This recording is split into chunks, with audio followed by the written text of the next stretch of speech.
フルアニメーションゲームマシン PC-FX. The game is FX. Hey everybody, welcome back to Video Game Esoterica and our continuing series on the NEC PC-FX, and today we're taking a look at Chip Chan Kick. It's basically a clone of Parasol Stars or Bubble Bobble, but you really can't go wrong cloning those two incredible games. And of course, like every PC-FX game, you get a full motion video anime intro.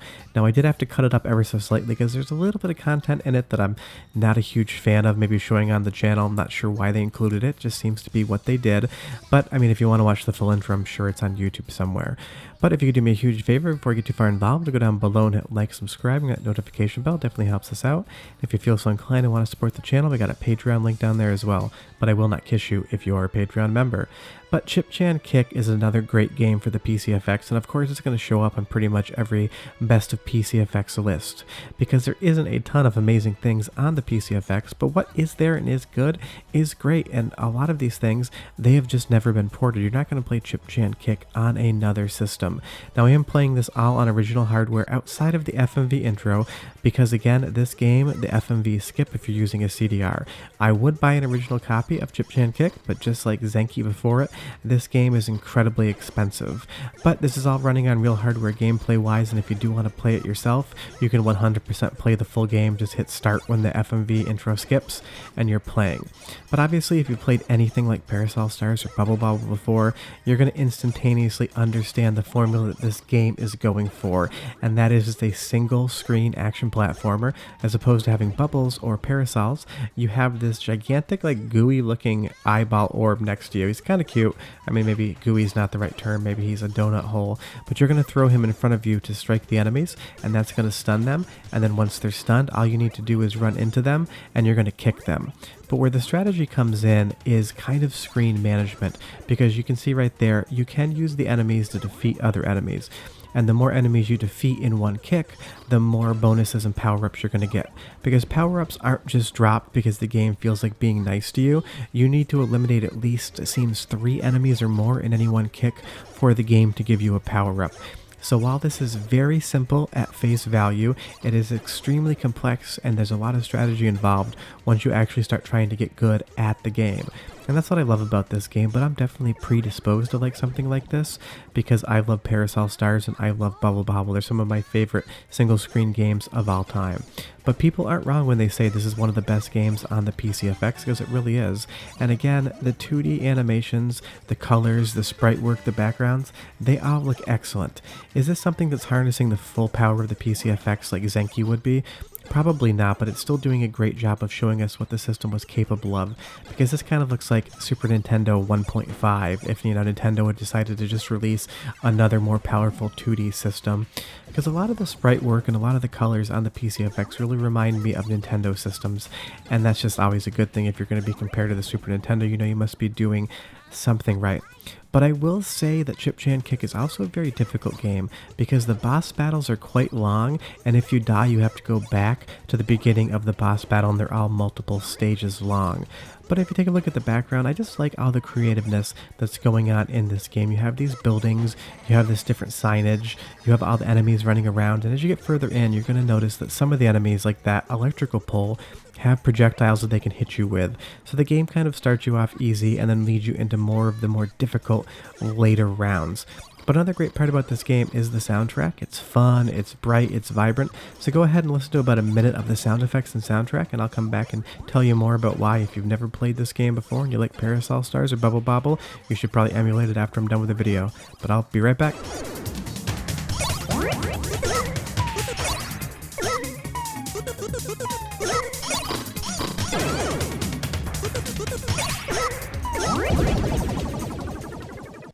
Round 7 start!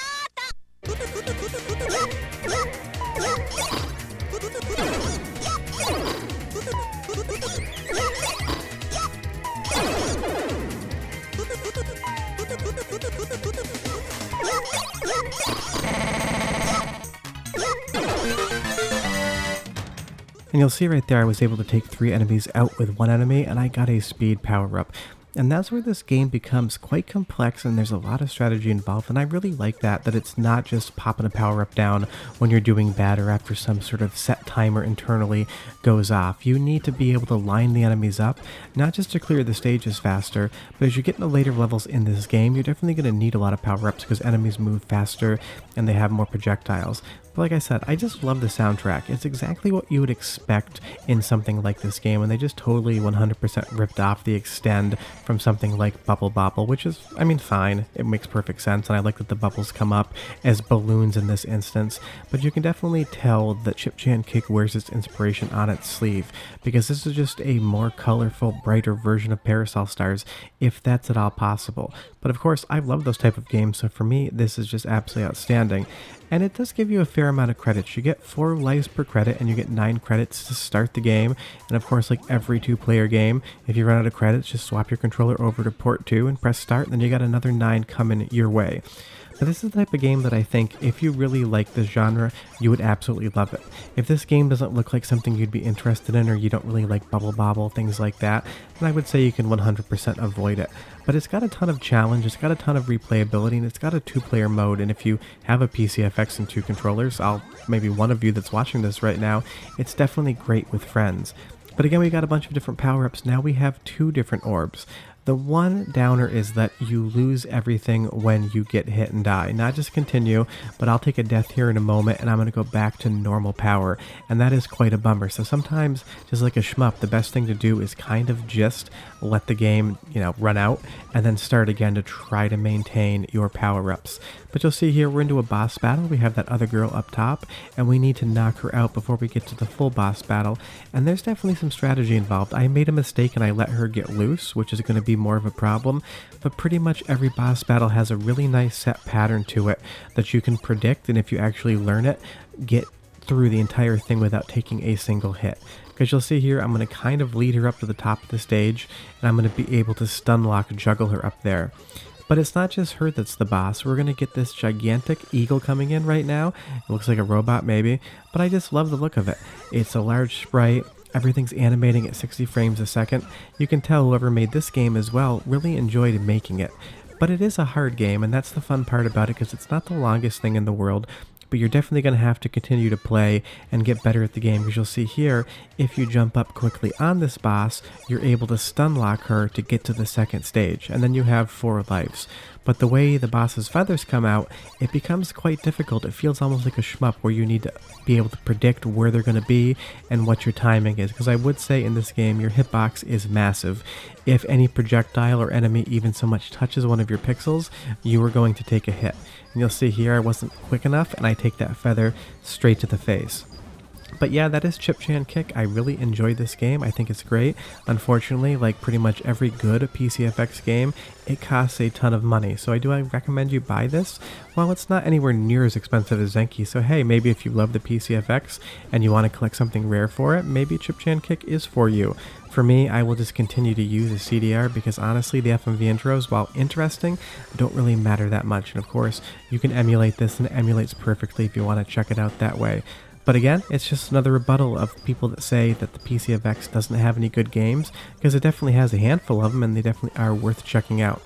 Short of that, I will be back next Tuesday with an episode in the PC-FX series because I got a ton more to talk about, and I will have videos throughout the rest of the week on different topics as well. But if you could do me a huge favor, like I mentioned earlier, go down below, hit like and subscribe, and that notification bell definitely helps us out.